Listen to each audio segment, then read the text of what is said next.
y'all, and welcome to a Crazy Sock Lady tutorial. My name is Kay, and in this tutorial I'm going to be showing you how to tink back to fix a mistake when you have made a mistake in your knitting.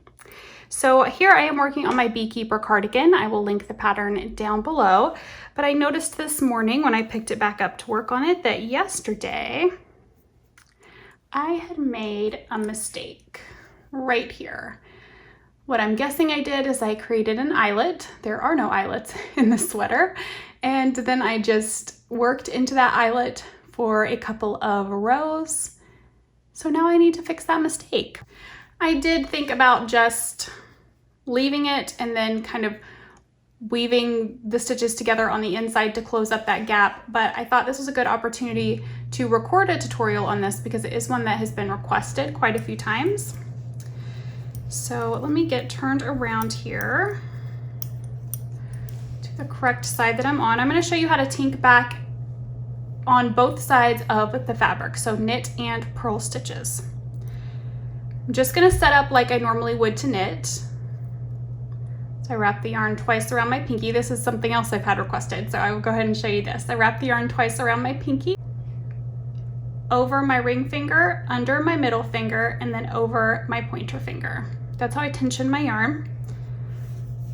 Okay, so now we are ready to tink back. And this is basically, you're just going each stitch. You're not taking your needles out and inserting them back into another row. You're just doing one stitch at a time.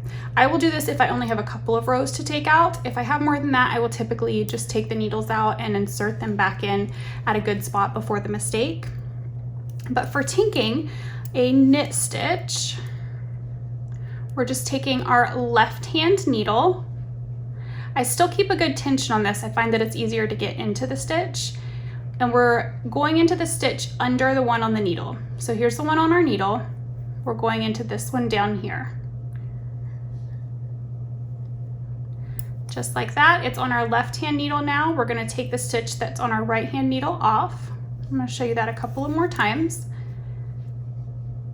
We're going to go into the stitch under the one on the needle with our left hand needle, take this stitch off the right hand needle, and it just pulls that stitch out.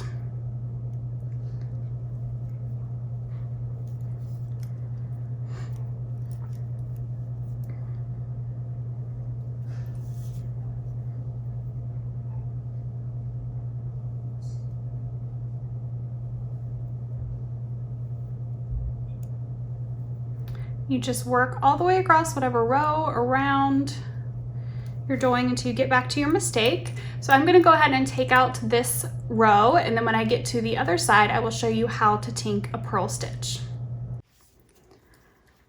So now I'll show you how to tink back a purl stitch. You're basically doing the same exact thing. Got my yarn tensioned just like I'm going to purl, but I'm going to be taking the stitches off of the right hand needle and moving them to the left while taking out this stitch that's on the needle. So I've got the one on the needle, I'm looking for the one down below. Put my left hand needle through that, take the right hand needle out, and it pulls that stitch out. So stitch down below, take it out.